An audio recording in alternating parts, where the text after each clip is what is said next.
It's tough being an artist, and I am an artist, so I've got to do the work. And one of the things that I've tried to do over the last 3, 4, 5 years is The Artist Way by Julia Cameron. Well recommend if you're interested in being any type of artist, filmmaker, painter, writer, sculptor, anything to do with art, that you do look into it, and it might be for you. I've attempted it a couple of times and managed to get into, I think, week 8, week 6. But this time round, I'm now up to week 12, which is the final week. So I'm super excited to actually polish it off and finish it up. It's a book where you can decide to go on the journey. Julia Cameron, the author, does explain there's many different ways to do the book. You can join groups, you can create a group, you can go through it week by week, or you can kind of flick through and decide to do some of it and go back. So it's totally your journey and how to go on it. But it's basically a journey of creative recovery and really instigating your own artist to come out of the box and be yourself. So I'm super pumped that I've been doing it. It's been some hard points along the path because it really does get you to delve deep within yourself and your true artist. But there's hopefully so many benefits from that. I do know for me, a major benefit already is a bit of self-worth, a bit of self-love, a bit of the fact that I'm, keen to keep going on my journey, and I'm keen to take those next steps now. And I think it's just given me that base point, that foundation to sort of take that next step. So I'm onwards to week 12, which is yay. One of the activities in week 11 is to pick just one of the parts of a chapter. She actually calls them essays. They're not academic essays, they're just little parts of a chapter to me. So I don't know, Julia, maybe you need to explain why they're called essays. Maybe it's just something that is the way you wrote them. But they're just kind of, to me, little parts of chapters. So I chose a part, I've voice recorded it, I'm going to have it after this video. I just wanted to give full props and full credit and say the copyright sort of material is Julia Cameron, The Artist's Way, a spiritual path to higher creativity. Copyright, I believe, this is the 25th anniversary edition, and the part I've taken it from is chapter 11, pages 178 to 182. An Artist's Way, chapter 11, essay 1, acceptance. I am an artist. As an artist, I may need a different mix of stability and flow from other people. I may find that a 9-to-5 job steadies me and leaves me freer to create. Or I may find that a 9-to-5 drains me of energy and leaves me unable to create. I must experiment with what works for me. An artist's cash flow is typically erratic. No law says we must be broke all the time, but the odds are good we may be broke some of the time. Good work will sometimes not sell.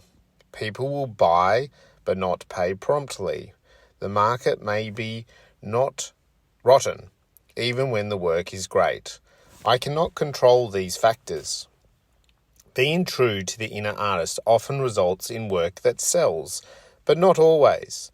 I have to free myself from determining my value and the value of my work by my work's market value. The idea that money validates my credibility is very hard to shake.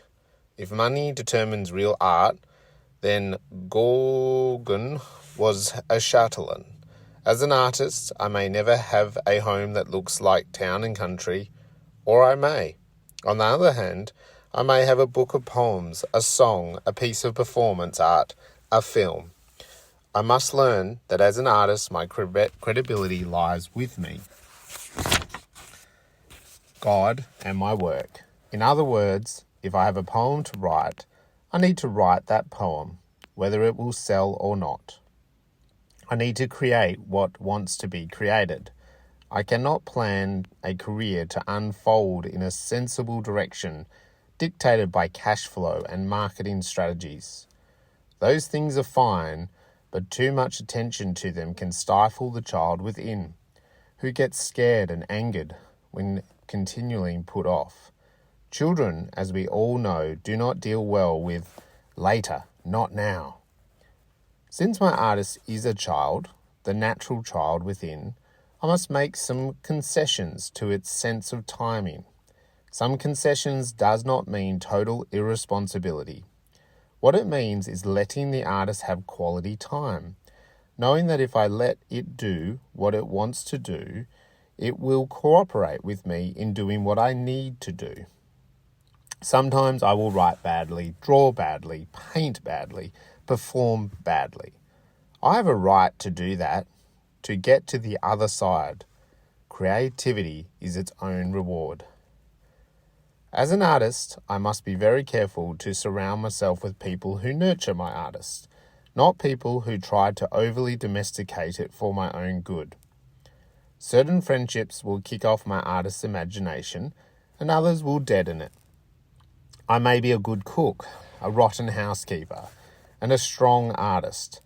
I may be messy, disorganized, except as pertains to writing, a demon for creative detail, and not real interested in details like polished shoes and floors.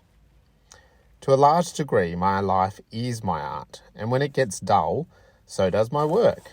As an artist, I may poke into what other people think of as dead ends. A punk band that mysteriously fall for. A piece of gospel music that hooks my inner ear. A piece of red silk I just like and add to a nice outfit, thereby ruining it. As an artist, I may frizz my hair or wear weird clothes. I may spend too much money on perfume in a pretty blue bottle, even though the perfume stinks, because the bottle lets me write about Paris in the 30s. As an artist, I write whether I think it's any good or not. I shoot movies other people may hate. I sketch bad sketches to say, I was in this room, I was happy. It was May, and I was meeting somebody I wanted to meet. As an artist, my self-respect comes from doing the work, one performance at a time, one gig at a time, one painting at a time. 2.5 years to make one 90-minute piece of film, 5 drafts of one play, 2 years of working on a musical. Throughout it all, daily, I show up at the morning pages and I write about my ugly curtains, my rotten haircut, my delight in the way the light hits the trees on the morning run. As an artist, I do not need to be rich, but I do need to be richly supported. I cannot allow my emotional and intellectual life to stagnate, or the work will show it. My life will show it. My temperament will show it. If I don't create, I get crabby. As an artist, I can literally die from boredom. I kill myself when I fail to nurture my artist child because I am acting like somebody else's idea of an adult. The more I nurture my artist child, the more adult I am able to appear. Spoiling my artist means it will let me type a business letter. Ignoring my artist means a grinding depression. There is a connection between self-nurturing and self-respect. If I allow myself to be bullied and cowed by other people's urges for me to be more normal or more nice, I sell myself out. They may not like me better, feel more comfortable with my conventional appearance or behavior, but I will hate myself. Hating myself, I may lash out at myself and others. If I sabotage my artist, I can well expect an eating binge, a sex binge, a temper binge. Check the relationship between these behaviors for yourself.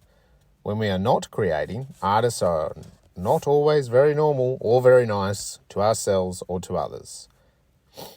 Creativity is oxygen for our souls. Cutting off our creativity makes us savage. We react like we are being choked. There's a real rage that surfaces when we are interfered with on a level that involves picking lint off us and fixing us up. What well-meaning parents and friends push marriage or 9 to 5 or anything else on us that doesn't involve in a way that allows our art to continue, we will react as if we are fighting for our lives. We are. To be an artist is to be recognized the particular, to appreciate the peculiar, to allow a sense of play in your relationships to accepted standards, to ask the question, why?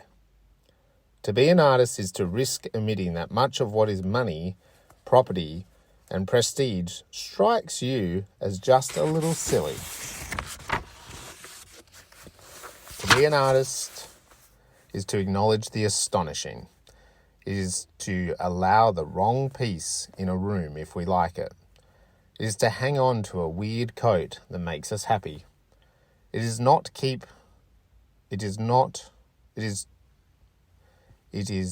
not keep trying to be something that we aren't. If you are happier writing than not writing, painting than not painting, singing than not singing, acting than not acting, directing than not directing, for God's sake, and I mean that literally, let yourself do it. To kill your dreams because they are irresponsible is to be irresponsible to yourself. Credibility lies within you and God, not with the vote of your friends and acquaintances. The Creator made us creative. Our creativity is our gift from God.